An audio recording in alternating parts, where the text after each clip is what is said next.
This is a very big one. Should we cheer to more children? No.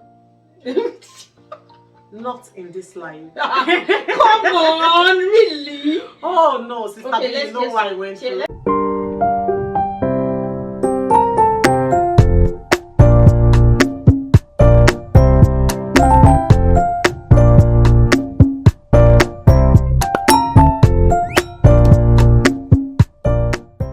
Hi everyone, you're welcome again to this channel. It's been an awesome time coming here over and over, and I'm so excited. Okay, today well, I have different different names that I've given her. This woman is Energy 101, serial entrepreneur. I'll take that. And that nurse. Okay, I'll take that too. You know what about her? She's that, you know, when you make somebody a sister by force. I made her my sister by force. Yeah. Well, I have somebody special and dear to my heart, and we're going to be going to some depth of discussion. Apparently, it's very interesting, so I'm hoping to have a very good time with her today. She's been busy all day, but how can somebody be busy and look like this? But we'll do this, and hopefully we get you on this ride and you won't be able to get off till you finish. Thank you. Just stay with us, grab your bowl of popcorn, and let's do this together. Okay, I'll let you introduce yourself because I've kind of done like... Yeah, you've said a whole lot of things about me, and that's so lovely to hear. Because I've never put those things together, but I'll just introduce myself briefly, just to add to what she has said. My name is Okpeyemi Adebowale. I'm a wife to my lovely husband from Malaysia. Hallelujah. And I have two children, a girl and a boy. Yeah. Both of them are still under 6. Let's say under 6, they are still toddlers.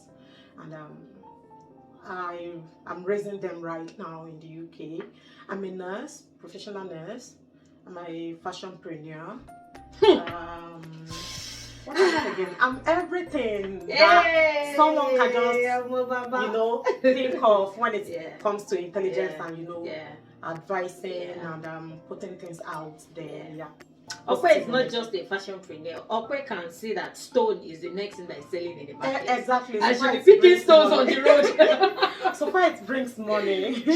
She's business oriented, and I'm kind of learning that from her. She's really into it, and it's inspiration, you know. You are, I'm just taking it one day at a time. You are. Although we've had ups and downs, but course, the fact that we're able to move on makes us who God wants us to be, really. Yeah. So today we're going to be talking about something very special, something people will generally argue about. And we just start from a plain ground. We share experiences and we go on from there. Okay, there is this ideology that people have, especially migrant parents from Africa. Because we are from Nigeria, I'll say from Nigeria because I think it should just be Africa, because I think we behave the same way. The same way, yeah. So they have this ideology that it's easier to raise children back in Africa than the UK.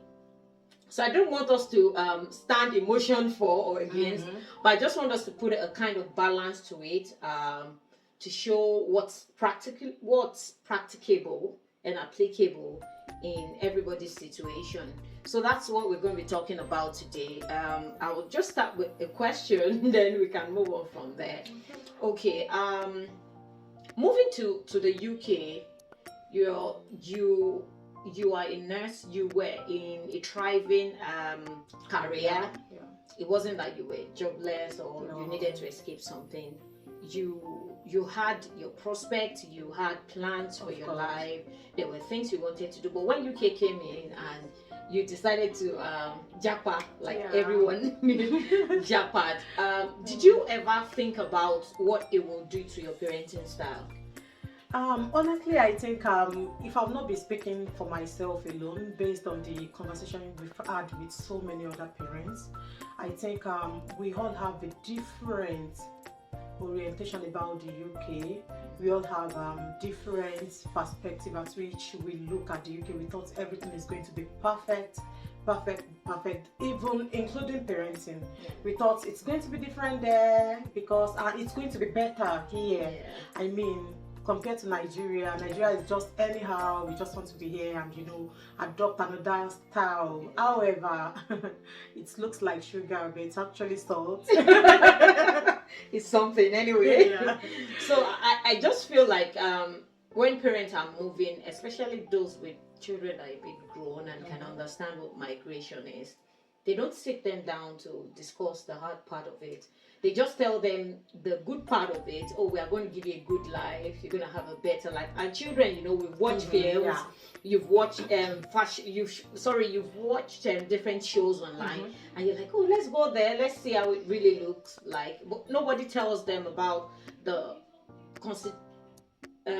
nobody tells them about the institutionalized racism. Nobody tells them about how they will have to switch friends, how they will face rejections in school, how people will look at them differently, how people will give them some sort of looks that you know that they are throwing daggers at you. Nobody speaks to children about these things. I feel like parents don't really prepare their children for the negative that comes with migrating, because most of these children, they kind of have a background where they had their friends, they have both. I just feel like parents don't think about going into that depth with them. If we look at this, you're actually right, Sister Banke. Just as we adults have our own expectation while we're coming in, and you know, we got in here and all our expectations turned to another thing, and we have to like figure it out all over again. I mean, from the start, and you know, the loneliness that comes with relocating to a new place, the lack of funds. I mean, that comes with relocating to a new place, including the mode of working here. I mean, it's the same with our children when we look at it. But because we are placed above them, we were supposed to do a particular thing to pull them through. I mean, we just should not expect them to figure it out just like we figured it out. Even as adults, we ask questions from friends around. I mean, we create social environments for ourselves to help us boost our life, to help us guide us in a way that we should go and things that we can do. It should be the same for parents who are bringing their children into the UK. I think some parent actually comes in before their children joins them at the end after. So I would say that you've already been in the country, you've already seen what is happening, you already have an idea of what is going on. You can always prepare ahead of your children, and you know, when they come in, you prepare them towards what they're going to be facing, because definitely it's not going to be the same way Nigeria is. I mean, there is something we do in Nigeria, I mean in Africa, where we call everyone friends. Here, before you can call someone friend, a friend, it means the person is actually your friend. So our children need to learn and unlearn and relearn some certain things when they are coming in. And then all these things, when we do it for them, when we prepare them ahead of time, it boosts their self-esteem and confidence also. So when they get outside there and they are witnessing or experiencing a certain thing, they would feel, oh, mom already prepared me for this. So they know what step to take before they even come back home to give you any reports. I feel like recently, I just felt like doing researches about migration, and I'm still working on the questionnaire, and I want to send it out to migrant parents.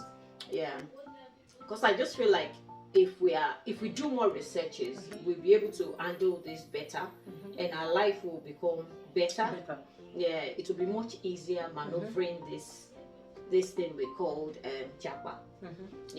And I've had instances of in fact, one of the things I've noticed was that most children from like age 8 to upward that moved from, let's say, Nigeria to this place that I've met, they had some sort of problem when they came in, and their parents thought they were being rebellious, or because they got into a new system, that system was changing them. So I think in that aspect, I think the parent might be wrong, because the way we nurture our kids back in Africa is totally different from the way we nurture our kids here. Yeah. You see, I will use Nigeria as an example because we're from Nigeria anyway. I understand that every other tribe or culture might be watching this, so but I'm just using Nigeria as an example to make it easy for us. Back in Nigeria, you know that your child is the child of everyone in the environment. I mean, and there is a way the school academic structure was being put together in Nigeria that is totally different from here. I mean, in Nigeria, your child is already on their way to school at 6 a.m. And you don't have to go with them because they are more than 10 years old. Even before 10 years old, they are already going to school by themselves. But the way it is in the UK, I mean, it's intentional parenting.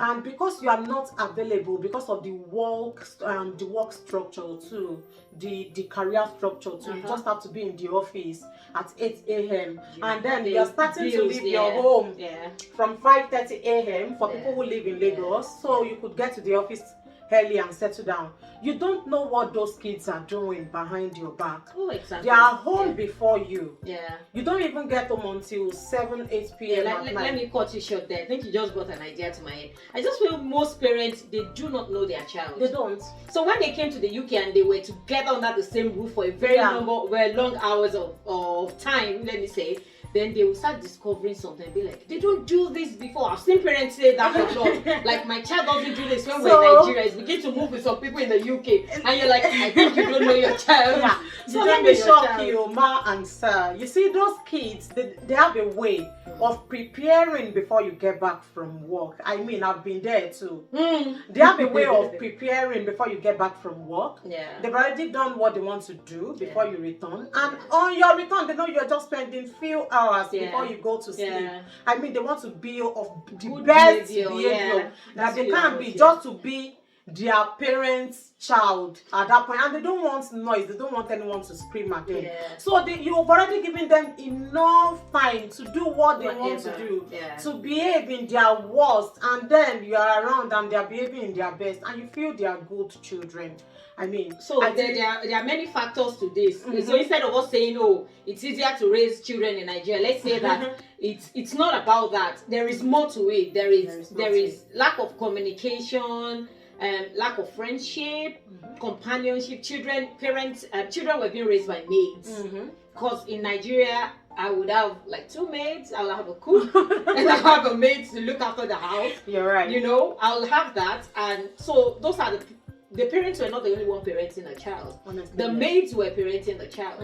I met somebody that said he has never given their child a shower or a bath before, that he doesn't even know how their child looked naked. He was busy, he was into banking. You're right. And so when they came to the UK, and you understand what it is to be a banker in Nigeria. He was trying to give the boy a shower, and the boy was screaming, and he was being angry, and the wife was like, that's how he screams when they shower him in Nigeria. It's like, really?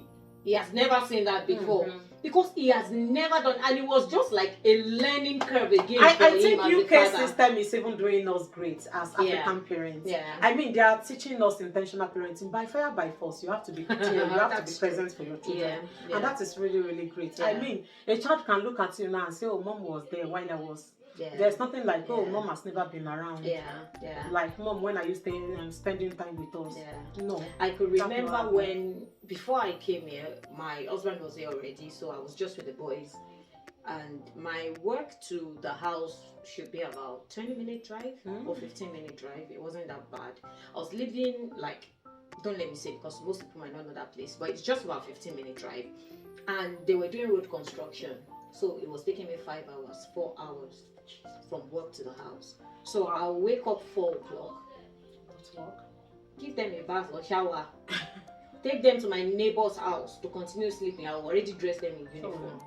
Take them to my neighbor's house and I've packed their food. So now imagine what time I woke up, do their school lunch, packed it up, pack their bag, take them to the neighbor.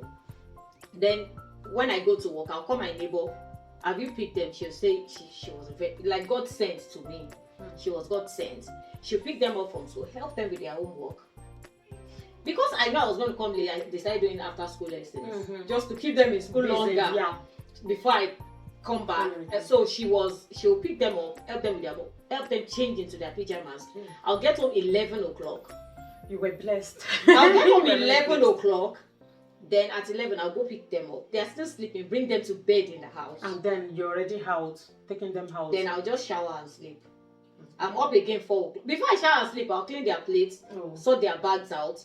The next morning, I've packed. Cycle was like that. That was the cycle because I needed to leave. You understand? And so you they spend more time outside with outsiders than they spend time with me. The time we had to get out together is only the weekend. And my Saturdays are packed with house chores, uniform, laundry, ironing. That's the end of choir rehearsal. Then Sunday, what you already know what Sunday looks like, Then you get home like 4, 5. So you don't have productive hours together with your children. One of the things I appreciate that I can do now because I work from home is that I have time for my children. And it's one of the blessings I have right now. And I think that's why I'm navigating this entrepreneurship. Yeah. Because you need that time with them. You actually need that time because you know, children, we were once children. We could be in our best behaviors for people when adults are around. You know, you can just to satisfy mom at that point. I just want to be their dream child while they are here. Then when they grow, I'll be who I want to be. But why not? I don't want any woman to scream at me. So that's why I said I've been in their place before and I know what it looks like. So it's actually not more difficult raising children in the UK. I think the government and the rules, the laws, is even teaching most African parents to be better parents. We look at it, it's helping us to be better and parents. I think if you want to look at the pros and the cons of how parenting in Nigeria and in the UK looks like, I'll be discussing the one in Africa. You know, in Africa we have different people who help us apart from being too busy. But we have families, we have friends, we have neighbors who are ready to take your kids in, who are ready to play with them, who are ready to take some burdens off you. However, the disadvantage of it is what we've just discussed now, about you not being present enough. You don't even know what is going on with your kids. Some parents doesn't even know when their teenage girl starts their period. Exactly. And which is a very bad one. It is not possible for you to stay in the UK with a child and you would not know when that is happening. I mean, there's no even single privacy. No doors have any lock. No doors have a lock. So in a kind of way, you will find something that will lead you to whatsoever your child is going through at a particular point. However, when we look at the UK too, you know, when you move in, the loneliness, just like she said it, the loneliness, the individualism in raising kids, in doing your things by yourself, it can be so overwhelming. And the fact that you are lonely by yourself and you still have to bear the consequence of your actions, which are the kids. Let's talk about the culture shock. Do you understand? And then however, when we look at it, if you look at your education system, your kid does not have to wake up at 6 a.m. I mean, I've got a child who is resuming school at 9 and I wake them up at exactly 8 a.m. because they go to the school at the just close to the house. You know, they have enough sleep, they have enough rest. The way they nurture them in school, they teach them creativity and critical thinking. Unlike the rote learning type in Nigeria. Like we focus on academics and we cram a lot. Exactly. Academics and success.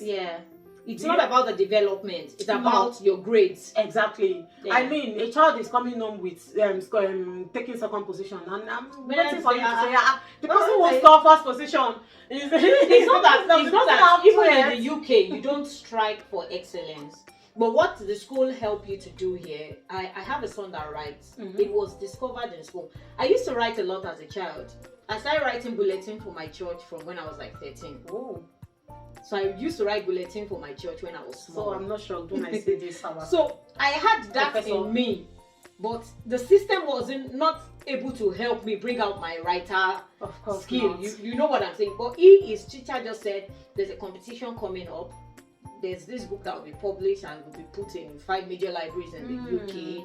And if he wins, and she said he believes that he's capable of doing it, and she wants him to go for it. They've seen him. I see him write a lot at home, so I just take a picture of. He writes in sheet, tears it off, and just throw it somewhere. So I've been taking the picture. I've been observing it as well, but I never thought I would write a book. Oh. I've been observing. We've seen it. My husband and I sometimes we just pick up a sheet of paper and say, "See what your child has written." You know, we've seen that. And so the school saw that and they pushed him to write that book, and he won. Wow. And he won. And when I was reading what he wrote, I'm like, how did he even think about it? That means it's inside of him. And if it wasn't discovered, that's how it would just go. Yeah, you're right. So the school here helps you discover more than books. Exactly. So they don't focus on the grade. Exactly. Even if your grade is not good, they will not say you're not good. They see will not where you are outstanding. outstanding. And that is what they're going to be They will make you pushing. achieve excellence in that outstanding stuff. Exactly. The other thing, they will just be pushing you small. Exactly, Until you're and able to they just, help too. Yeah. I think there was a time when my girl was not speaking so well. She was speaking, but she was a little bit behind compared to our classmates. You know, they invited some specialists to the school, and I think they had sessions with her for more than 6 months, I guess. And at the end of the day, they told us when she has already improved, and they let us realize that she's already improved and she won't be needing all that. However, they made us realize that because we were not taking her on anything serious, so we would not know that she was lagging behind.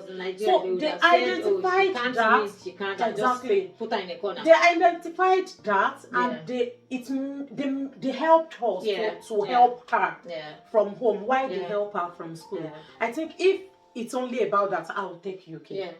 You know, I mean, I give that to them for the platform. So, really, they give to all children. There's no child who doesn't have one thing, special thing in them that they are actually good at, and they will help you identify that. You know that the great thing in Nigeria has made a lot of people useless today. Exactly. Because they believe that because they didn't have all A's. What about the unnecessary competition for us to go to the university? Exactly. And at the end of the day, you see people selling makeup artists. Don't let me say it. Because as a registered nurse right now, you don't even want to stay there for more than how many years? I studied architecture. If I discovered I just feel like I was still speaking to somebody today and we're saying, well, the major courses there those days are nurse, doctor, lawyer. Yeah. If you were not any of these things, you were nothing. You are nothing. So it's the thing that UK brings to you is that you see beyond the grades. You see beyond they explore your skills. They explore your skills. Not only your, I don't know. Not only just the academic capacity. They explore your skills. They find out what you can do. I mean, they've told us about my girl that my girl loves to draw, and when that girl actually draw for you so well, and she is very oriented to color.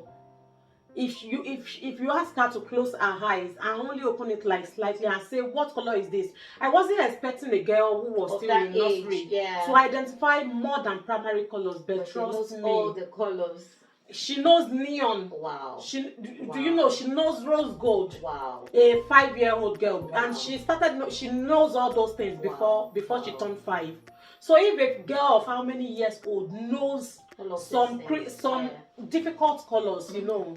So we already know where we were pushing her towards. Straight away. There's no point in saying, I already knew where I was guiding her, because that thing has not changed. If it's changed tomorrow, even if she says she's going to be a pilot tomorrow, that can be a side gig. Exactly. Or something that calms her down. Might not even be able to for making money. It might just be a place of rest. Yeah. You know. So I think it's important for us to identify the good that the system is doing for us, and not always see it as a bad environment Yeah. for raising our kids. I think it's, if we look at the pros, the pros are actually much more than I think people just hear like wrong and information. you remember the TikTok live, I said something about creating a plan with your children's teacher. Yeah. They are not your enemies. Yeah. And when you give them your plan, they work with it. Yeah. It works for me. I give them my plan and they works with it. They work with it at every time. And I ask them where they are too. Sometimes we lose track with what they are still teaching the child in school and all. So I go back to them. I ask them questions. Where are we now? What are you guys doing now? I think this is what we discovered, because my husband is the one taking these kids. He's the one that, you know, is calm. He's very calm. So when it comes to assignments and all those things, he's very good with them. Me, I'm looking for money now. Everywhere. Do you understand? But I overheard them whenever they are doing their lessons. I mean, it takes them from cartoon. The school gave us list of cartoons that our children. I'm very sure that some parent doesn't know that school can actually give you list of cartoons that you can play for your children and will help them grow according to their grade. You can always ask them at the beginning of each session. And they're going to give you a list. In fact, they write it out for us by themselves. They don't just call it out. They will write it out. They already know that so-so's mom or so-so's dad is going to ask for this. So they prepare it for us. I think most parents don't know that they have the right to ask questions. To ask questions, to ask for help, to ask for guidelines in the right way. Don't go like you want to fight. You know, our problem is that we are very loud people, and people tag us aggressive all of the time. You know, that aggression. So we need to calm down if you want to get information out of it. It's not when your child, you want to go and fight for your child, that's the only time you meet your teacher.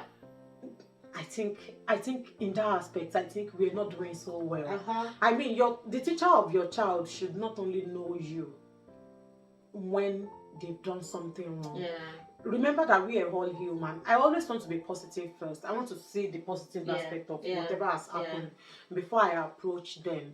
I mean, these children falls down at home too. So they bruise their legs and their arms and everything, and they still stand up and they still continue.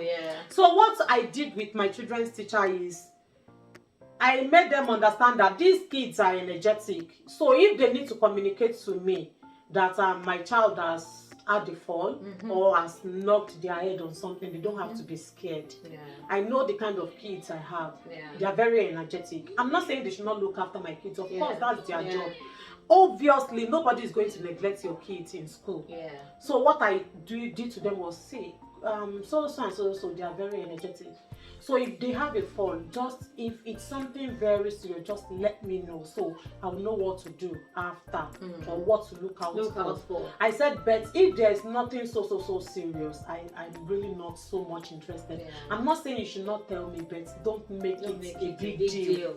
So anytime they have a fall at home and they go with bruise too, sometimes I don't even remember to tell them, and they have never called me for any question because I've set my stand with them. Told them that I don't take an offense when my child have an issue. There have been times then when I know that my girl actually weighed in her pint, and I knew that she must have been telling them. And they kind of maybe didn't listen, or they were carried away because they were outside and she couldn't hold it no more. I said, oh, I know that if she wants to have a wee, she cannot stay for so long. She has short fuse for peeing. When it comes like immediately. So if she's saying it, please just send her to go, and she's much more independent. You don't have to go with her. So, and they understood that it's never happened. I just feel like we need to learn how to communicate more with these people. So it is not until they did any wrong that you have to like go to school. You should go to school when you discover something new with your child. Let them know your plan. And let's talk about social worker. I think I was just going to go there. Because our people, they so much have this mindset against those people that our people really find so difficult to cope with. See, there are ways to this thing. And I think the problem we have is because we have the wrong orientation about social services. Trust me, they are there to help us. Let me give you a little bit of my experience with them. When I brought my girl in, she was still 6 months. I think she was 6 or going to 7 months. And unfortunately, when we came in, we only came in with 210 pounds. So there was nothing. And at that point, to buy food for her, to buy all those things, to put clothes together and everything was so difficult for us. Fortunately for us, they allocated a child health visitor, to us. And when she came, she asked us so many questions. We made her realize that we just moved in and we are still struggling. And there's nothing bad in saying that. I think our people will say, why do you we are fine? No, we are not fine. They will say, oh, they want to take your child. Nobody will take your child because you tell them that you are struggling at the point. Yeah. And they understand that you paid several thousands of pounds. I mean, even if they don't know it, just educate them. Do you understand? Let them know. And I said to her, to buy feeds and some certain things is really costing us so much, and we haven't gotten any serious job yet. So we haven't settled down that. It's really a big struggle for us. You know what this lady did? The lady said, oh, I'm really not sure, but I think there is a particular charity for kids where I can be getting things for you. I'll go and see them. I'll try and put your family's name down. And then a week after, they came with a truck. They brought that big cot to us. They brought 3 big boxes of clothes, dresses for our girl. They brought 2 boxes of toys. Wow. Do you understand? And they brought another 1 box of foods, different food items from Boots. Wow. From Boots Pharmacy. Wow. And everything that they brought into the house then was like 7 or 8 boxes. It filled our whole sitting room. So they made it their duty to be bringing dresses for our child every 3 months. And then box of toys every 6 months. And when I had the second baby, I did not buy a pin. When I became pregnant, you know, I did not buy a pin. Everything I used for that boy from birth till 2 years old, they kept bringing it every six months until I told them to stop. It's okay, we are okay and now. I eventually asked them what charity it was that I want to join, so that I could be giving them something as 1 or 2 things too, because we are okay now and we can give out too. And you know, it's okay for you to ask for help. It's okay for you to say that you are struggling. It's okay for you to give information but not give too much, even when you still communicate clearly. There are ways to go about it. You don't always have to learn the bad aspect. I think one of the things that I usually hammer for people is that the social worker is not your enemy. They are not. They did not create that unit because you are coming from Africa. That unit has been there from ages, for years. Whatever they are doing to you, they do to their own. And it's there to help the vulnerable. It's even worse on their own. Because I've seen their own theirs that they said because the person is an alcoholic and they took the 3 kids from them too. I mean, you cannot be irresponsible. And they leave children. Do you understand? They will leave children with you. So I think people should just have that mindset that these people are not there to do that. And I think that sometimes our mindset about things will determine our reactions to them, and that's why we it is not only about mindset. I think our guilt sometimes. Let me ask you, come close. Parents, come close. How do you and your spouse manage your work and parenting and lifestyle balance? You both cannot be at work at the same time, and you'll be saying UK system is bad because they took kids when you left them alone for so long. Or I mean, there was a gap before someone could cover up for minors. I mean, this system gives us the opportunity to socialize. I have about 20-something families. I have a community. You can't live alone. I mean, and I have about 5 families that when I call them once, the 5 of them at the same time, they say, bring them. Bring the children, And you cannot be taken from people without giving. If you are the one that always go to dump your kids at Every people's time. house, Yeah. then you are not helping those kids, those families. They will start avoiding you at the point. Take their own kids in, even if they don't have little children. I Mhm. mean, there is one thing you are good at that you can do for the families that are helping you with your kids. Let me use myself as an example. The whole community helped me with my children, and you know what I do for them? Anything that includes their visa application, that includes their anything documentation, anything application, they bring everything to me. I spend sleepless nights solving other families' problems because they are taking my kids in. So you should be able to give something too. If you are not useful to them, they cannot be useful to you. And please, you have to plan yourself. There's a way we did it. I told you. You go to work so days. I go to work so days. Both of you cannot be on permanent job. And if both of you are on permanent job, there is always flexibility in the UK, especially when work it comes system. to children. Except that you are too greedy that you want to pack extra. I do extra too, but I still plan with my spouse. If it's not working for our kids, trust me, it's not working for us. Nobody is going nowhere. So we've made it our duty that you are the one facing the kids this also period of the week, and I'm the one facing the kids. We both cannot leave home at the same time. Even though it happens once in a while, but those families you are taking your kids to know that it is actually once in a while. So don't make it a habit. Maybe you just want to sleep and you're saying, I've got one of my children's classmates' parents. They bring their children to us, and at the point, I started resisting because it was becoming so critical. I don't wake my kids up until 8 a.m. Even me, I don't wake them up until 8 a.m. Their school is just 3 minutes drive to my home. And they will bring their kids at exactly 6:30 a.m. They will knock my door. I'm still sleeping. I'm a very much night crawler. I don't sleep until 3 a.m. sometimes 2:40 a.m. 1 a.m. and someone is knocking my door at 6:30. So if I'm doing that, what are you doing for me?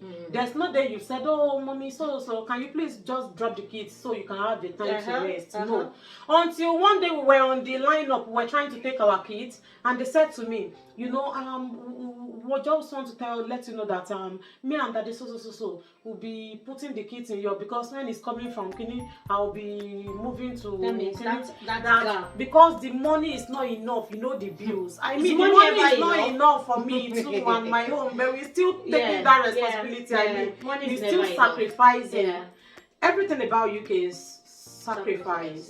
And you know what? These children need us this early years of their life. Exactly. You can pick up your career. Thank God we are not in the 70s anymore. Exactly. When they say you're too old to go to school, you can pick up your career. And if you just mess up their life, now it cannot be arranged easily. So why not just calm down? Prescribing course to go for my advanced nurse practitioner. Mama, I cannot do that right now. You just need to give yourself some time, because I've got kids and they are still quite young. It's all about sacrifice. It's all about sacrifice. So let us not always see the bad aspect of it. Let us be reasonable ourselves. If we are not going to be an hypocrite, this system has actually helped us a whole lot. They've actually done so much good than bad to us. They've helped us so much. They've helped our children develop. I see the way my kids are growing. At first when we came in, one of my friend's child in school, the way that girl of 2 years old was reading A, B, C, D to Z, and 1, 2, 3 was reading to 100. Come, girl. Okay, read A, B, C, D. And like, read this thing. Then, but if I look back at then, and I see what the system has actually done for me right now, oh God, I don't regret anything. I love it for my children. I mean, their life is well planned. Apart from the fact that as a mother, they cannot teach as parents, they cannot teach your children everything in school. You have to put in the work. The work yourself. Wait, my husband and the children, Bible reading, all the books of my Bible stories from Nigeria. My mother-in-law packed them like this. From Nigeria, and I mean their dad, I will see them sitting down reading it. Mary is the mother of Jesus. So they said, Crystal, my girl was asking my husband, but they said, go ahead, Jesus is the son of God. Why did Mary say Mary? And she was so young that but they were dragging each other. I love that kind of drag. I mean, I love that kind of drag. It's something I actually missed while growing up. And I really envy those kids looking at my husband, that if the man does not even do anything for me, I mean, seeing this is that's everything I love. So the system has actually helped us. So I think the best thing we can do for ourselves is to be positive about the system and also ask questions. And the Bible said that we should guide our hearts with all diligence. It is whatever you consume that you will put in your brain. My mom will say that it is whatever you watch last that you will dream in your dream. Because anytime I go to her to give her any rubbish dream, that I will say, come, what did you watch last night? I like that would be our first question. She's not convinced with whatsoever rubbish dream you brought to her, even though sometimes, you know.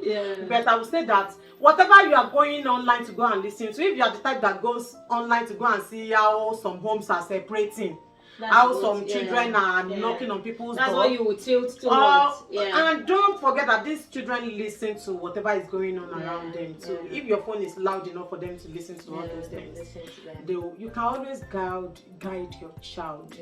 There are always rules that your child will adapt to. And when you're saying no, please let your no be no. And when you're saying yes, please let your consistent. Yes be yes. Be consistent. And please don't let your no be more than your yes. I mean, in a very good way. Be reasonable as well. You know, you can be saying no with a yes, because you are giving a reason why that no is actually a yes. And when you are doing it, please stand firm, stand on your decision.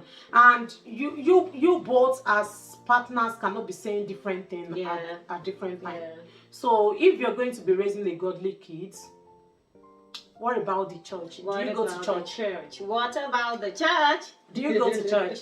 That is church is really important too. It is not only for prayer and fasting. What are you saying? Mama, that's the only way I socialize. You see this my face. This is how I carry it to church. Church is one of the If I'm stepping in to the church on Sunday, they know who is coming.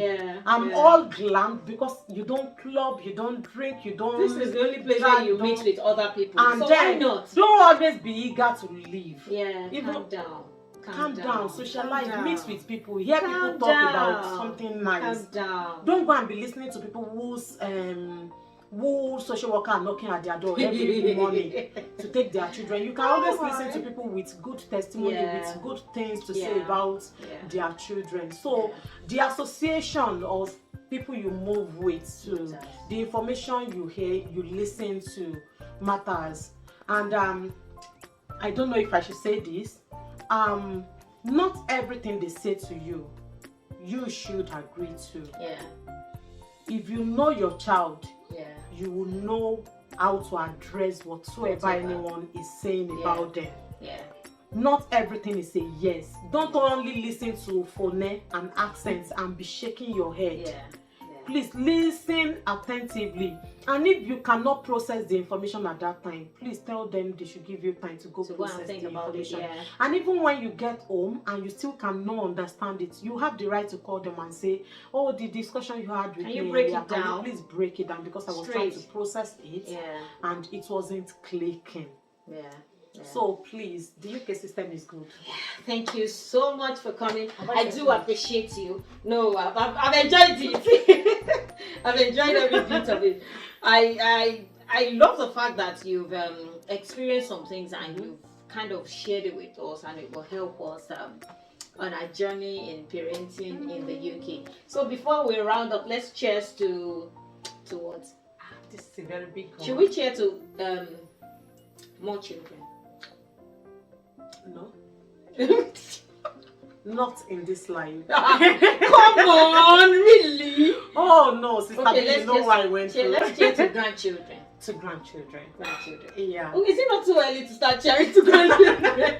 Well, I'm looking forward to To it. plenty money, Yeah. to more business and ideas, orientation. to career growth, Yeah. to greater things. Amen. Cheers. Cheers. Thank you, everyone. See you when next we meet. God bless you. Don't forget to subscribe, like. Don't forget to share. Yeah, and a comment. Please patronize this girl. Oh, sorry, I'm wearing my brand CK Afrique. I'm the creative director. Cheers. And should I say CEO of CK Afrique Limited. All our socials handles are CK Afrique at CK Afrique. We have quality designs, and I'm wearing one of them. This is one of our new summer collection that just came in. Yeah. Not pocket. I need to call my shop for mine. Please come. They are pocket friendly. Yeah. They are very good materials. Yeah. You can see them on me, and you would love to see more. Just go ahead. Thank you, everyone. See you next time. Bye.